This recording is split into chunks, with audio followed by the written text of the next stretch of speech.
Okay, बताओ बच्चे, balance reaction. Keshav.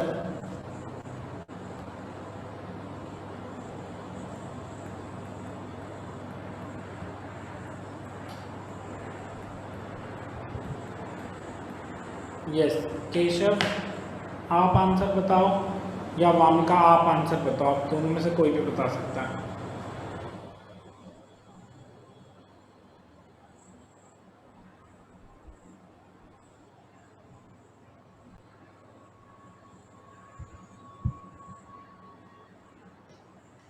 Okay,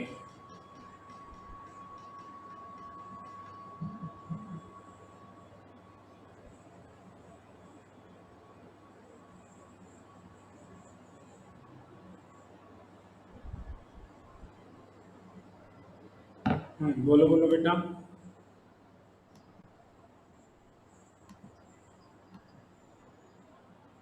6 इसलिए लिखे हैं क्योंकि 6 कार्बन, 12 हाइड्रोजन और 6 ऑक्सीजन जो होते हैं इंटर, मतलब मैं समझा नहीं आपका क्वेश्चन।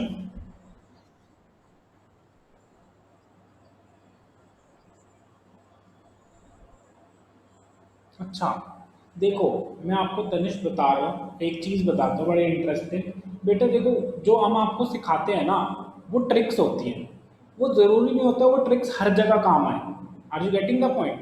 बेसिक प्रिंसिपल तो काम आएगा कि कार्बन की वैलेंसी 4 है, हाइड्रोजन की वैलेंसी 1 है, ऑक्सीजन की वैलेंसी 2 है, लेकिन ट्रिक्स जनरली यूजफुल हो ना हो वो एक डिफरेंट बात है। पहली बात तो ये। दूसरा, कि जो इसका स्ट्रक्चर होता है ना, जब आप इसका स्ट्रक्चर देखोगे, क्लास 11 क्लास 12 में स्ट्रक्चर पढ़ाया जाता है। 11th या 12th में स्ट्रक्चर, 11th में स्ट्रक्चर भी नहीं है, 10th में भी नहीं है, but I will tell you the structure also. तो जब आप इसका स्ट्रक्चर देखोगे ना, वो थोड़ा डिफरेंट है। ठीक है बेटा? और उसमें 6 कार्बन, 12 हाइड्रोजन और 6 ऑक्सीजन एक दूसरे से इंटरकनेक्टेड होते हैं। ठीक है? So when you will look at it structure, तो फिर आपको वहां से सारा का सारा क्लियर होगा। और ग्लूकोज के स्ट्रक्चर भी 2 से 3 टाइप्स के होते हैं, एक टाइप का स्ट्रक्चर भी नहीं होता। पहले एक टाइप का स्ट्रक्चर था, फिर वो फ्लॉप हुआ, फिर साइंटिस्ट ने दूसरा स्ट्रक्चर बनाया, तो अभी ना मिक्स ऑफ स्ट्रक्चर करते हैं। तो कुछ ऐसा सा स्ट्रक्चर बनता है कभी कभार, तो काइंड ऑफ ये ऐसे like this, it goes till, ऐसे 6 लाइन्स होती है। तो इट्स काइंड ऐसा सा कुछ स्ट्रक्चर बनता है, बट अभी मैं इसको नहीं बता सकता क्योंकि ये सर अभी किसका हमारे स्ट्रक्चर? ग्लूकोज का, ये हमारे सिलेबस में भी है नहीं। ठीक है? बट अगर आपको क्यूरियोसिटी है तो एक बार आप गूगल सर्च करना, और अगर ज़्यादा जरूर अगर नहीं समझ आएगा तो फिर मैं आपको क्लास में भी बता दूंगा। हाँ, हाँ, हाँ। 6 कार्बन, 12 हाइड्रोजन और 6 ऑक्सीजन एक दूसरे के साथ इंटरकनेक्टेड है। ये होता है ग्लूकोज का स्ट्रक्चर। ठीक है बच्चे? लेकिन वैलेंसी सेटिस्फाइड है, कार्बन की 4 की वैलेंसी, हाइड्रोजन की 1 की वैलेंसी और ऑक्सीजन की 2 की वैलेंसी पूरे स्ट्रक्चर में सेटिस्फाइड होती है, वो नहीं टूटे। लेकिन वो ट्रिक नहीं लगा सकते हम फॉर्मूला बनाने के लिए इसके से, क्योंकि ये वैसे भी कोवलेंट बॉन्ड्स हैं। कोवलेंट बॉन्ड्स में वो ट्रिक काम भी नहीं आती, वो जनरली ट्रिक जो है आयनिक बॉन्ड्स में काम आती है। हाँ जी, आंसर बताओ जल्दी से केशव। यस केशव और वामिका।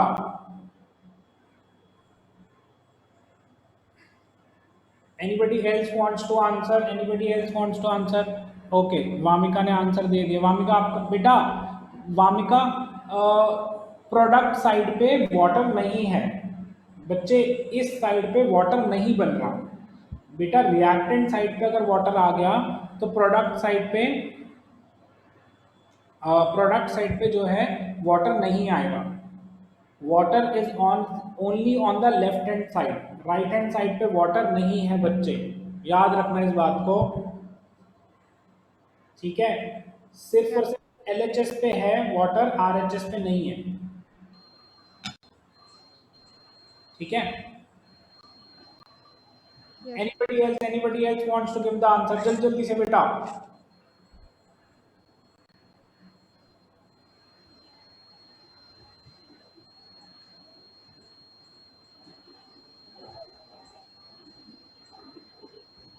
सर 1 मिनट सर, मैं कर रहा हूँ। करो करो करो, बताओ।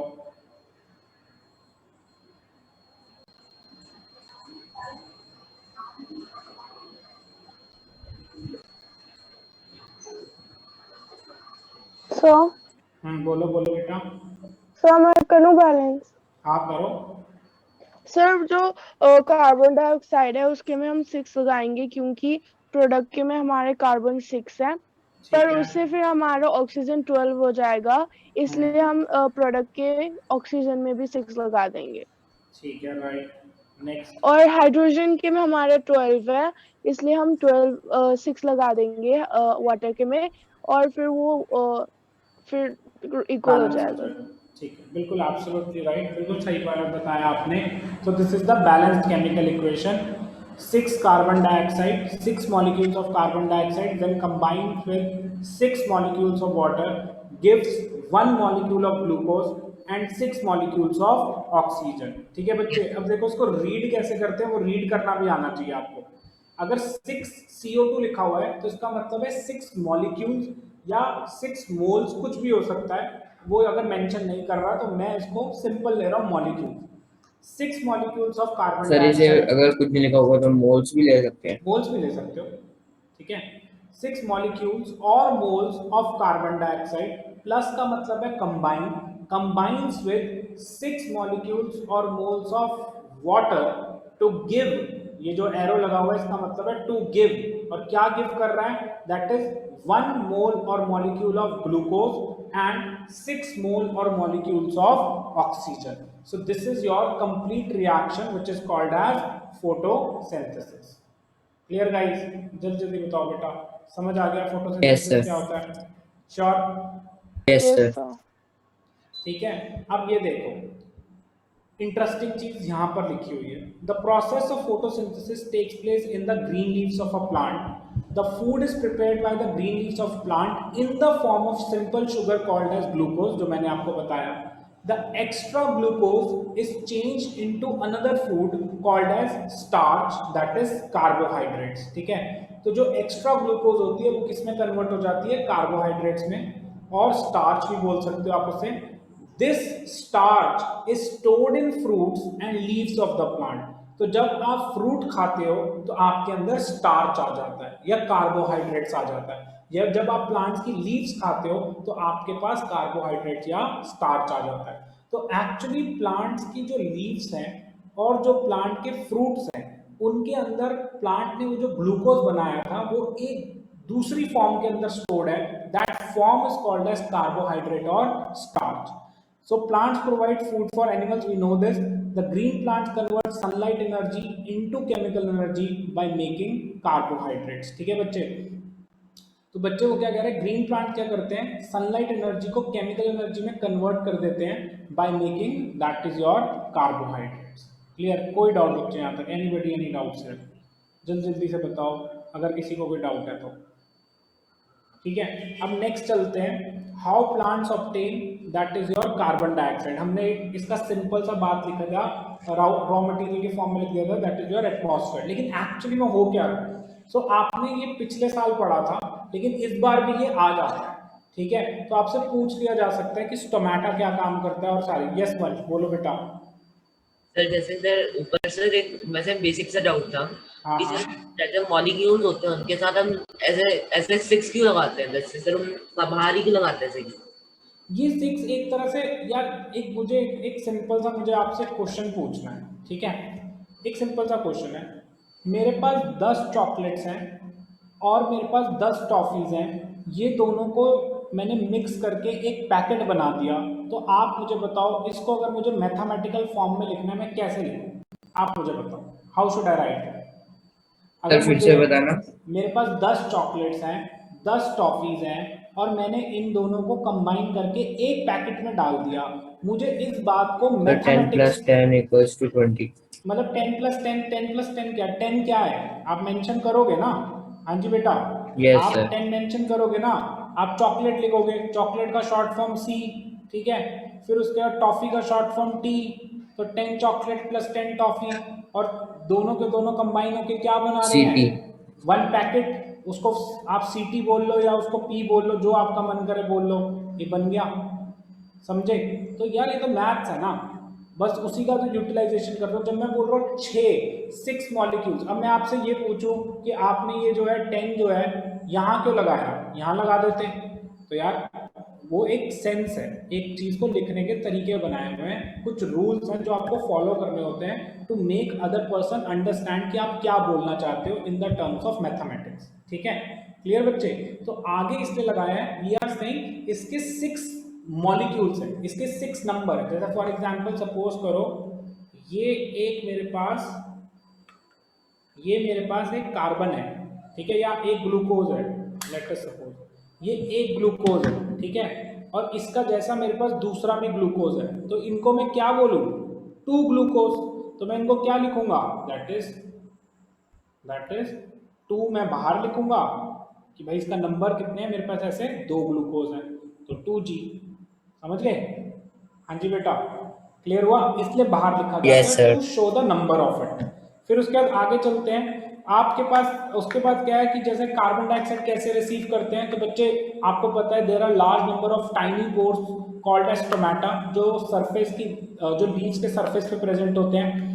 तो carbon dioxide gas enters into the leaves of the plant through the stomata present on the surface of leaves. तो कार्बन डाइऑक्साइड कैसे एंटर करती है लीव्स ऑफ द प्लांट में? With the help of stomata. Each stomatal pore is surrounded by a pair of guard cells. This is very very important. यहाँ पर आपको question आएगा what is the importance of guard cells? ठीक है, ये पक्का पक्का आता है question. Each stomatal pore is surrounded by a pair of guard cells. The opening and closing of stomatal pores is controlled by the guard cells. तो guard cells नाम क्यों है?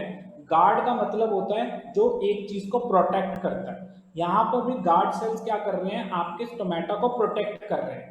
गार्ड सेल्स के हिसाब से guard cells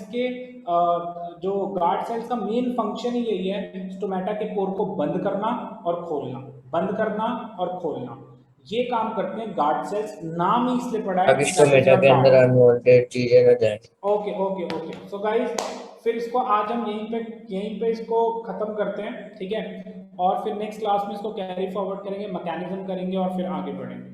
okay, bye bye guys. और questions मैं आपको फिर करवाऊंगा। किसी का कोई डाउट है तो they can stay and ask. हाँ हाँ, निकलवा सकते हो शिवम आप। Okay sir.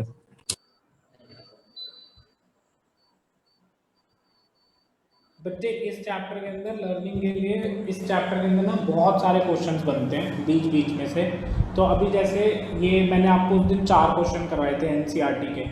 अभी ये जो हम टॉपिक कर रहे हैं इसके अंदर से भी मान के चलो न्यूट्रिशन में से भी 10 to 20 क्वेश्चन होते हैं। तो हर टॉपिक में बहुत सारे क्वेश्चन हैं हमारे पास, ठीक है। तो हमारे को सारे क्वेश्चन इसके अंदर क्या करने हैं? सॉल्व, बस लर्न करने हैं बस आपको, ठीक है। तो मान के चलो 50 to 60 क्वेश्चन पूरे हैं इस पूरे चैप्टर में। मैं आपको सारे बता दूंगा कौन कौन से हैं, विद आंसर्स। अगर ट्राई करूंगा कि मैक्सिमम के आंसर्स मैं खुद लिखवा दूं, अगर टाइम परमिट करेगा तो। Anybody else, any doubt?